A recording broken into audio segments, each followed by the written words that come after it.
My name is Captain Kongo Muigai. I'm the chairman of the Kenya Cultural Center, and I'm also the patron of the National Council of Elders. Today, I speak with a very, very heavy heart. I had given a press conference on Saturday about my case that is ongoing involving my companies, Bejo Amalgamated Limited versus Kenya Commercial Bank. And I had narrated how Kenya Commercial Bank sold our property valued at 3.5 billion. They sold it for 70 million. And they have never given us accounts up to today. I said the person who bought the farm, his name is Kamlesh Rahul, he bought the farm at 70 million in 2007, and the next year he sold it to the Shah community for 3.5 billion. And this is the money that has been used to bribe judges of the Supreme Court, Court of Appeal, and the High Court over the years, and also to bribe officials of Kenya Commercial Bank so as to sell our property at a throwaway price. During my press conference, I mentioned that my lead lawyer in this case is Professor Bobu Kyalo. And it is with a very heavy heart that I learned yesterday in the evening, another of the lawyers who is also acting for me called me and informed me that Advocate Bob Kyalo had been shot somewhere in Langata. It came as a big shock to me. Advocate Kyalo is a humble man, very humble, very affable.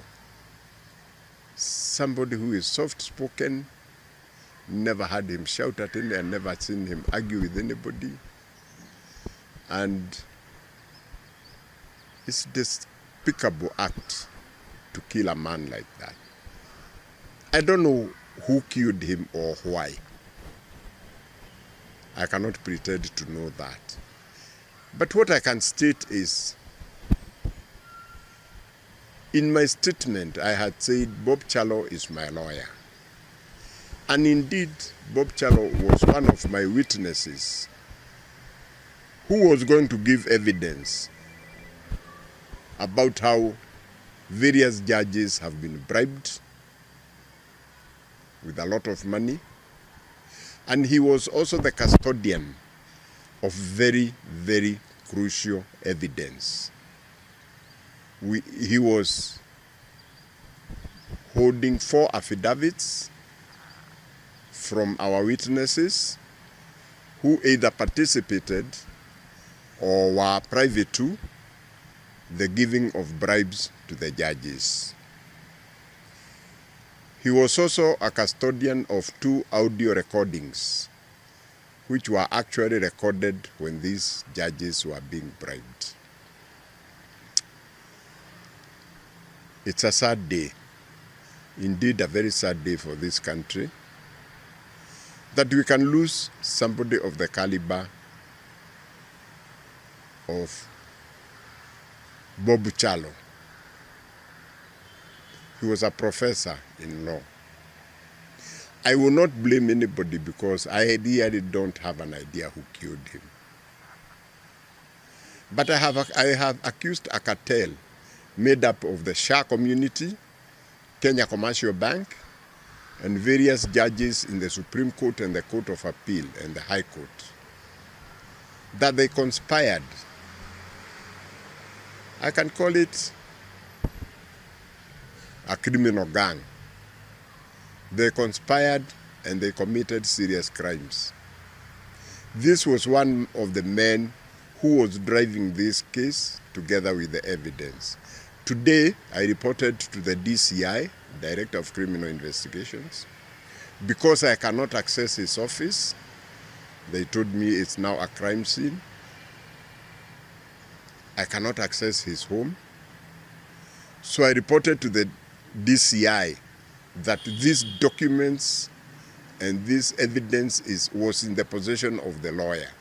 So I have requested him.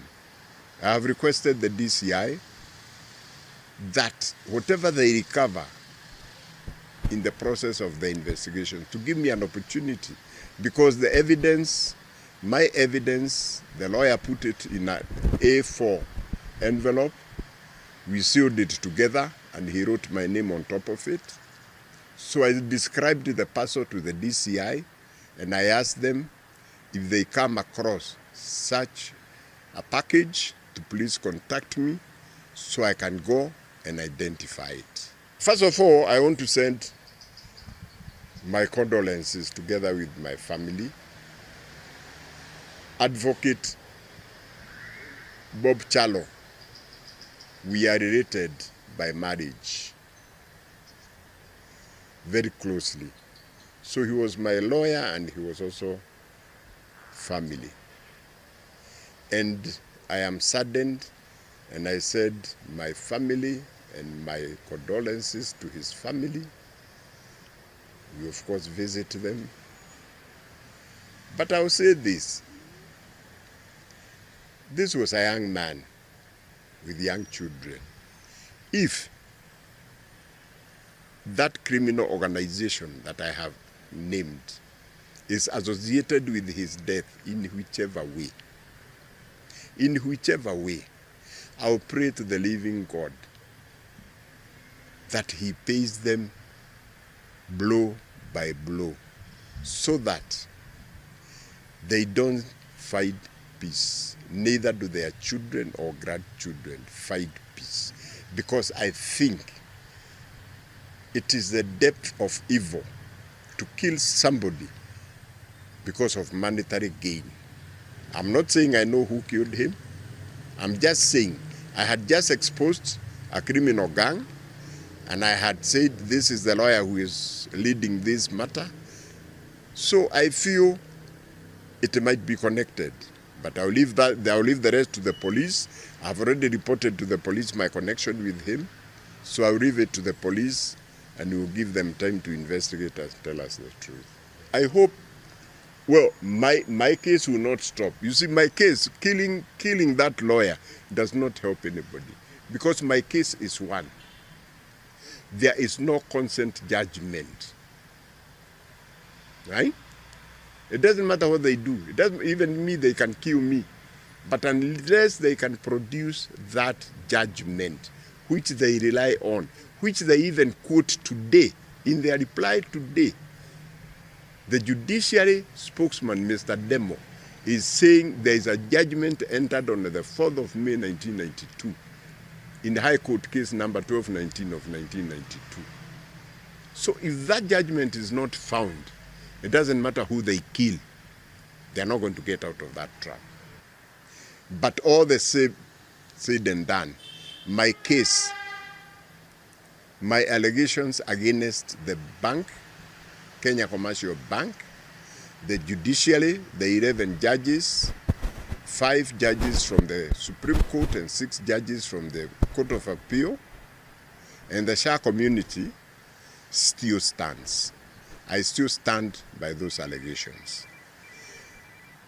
I have seen a statement by the spokesman of the judiciary, somebody called Demo. And it is flabbergasting because he says they deny every allegation I have made. They deny every allegation I have made. And he goes to explain what happened. And once again, he talks about a consent judgment dated 4th of May, 1992, in the High Court Civil Case number 1219 of 1992. He says that is a consent judgment that made them sell my farm. And that is a consent judgment that settled this matter. And once again, I am asking the judiciary, and I'm asking Kenyans to support me on this. Let them produce that judgment. I am challenging the judiciary. They have written clearly in their statement by their spokesman that we entered into a consent judgment, which settled all these issues. So I'm challenging them, as I have done over the last 30 years.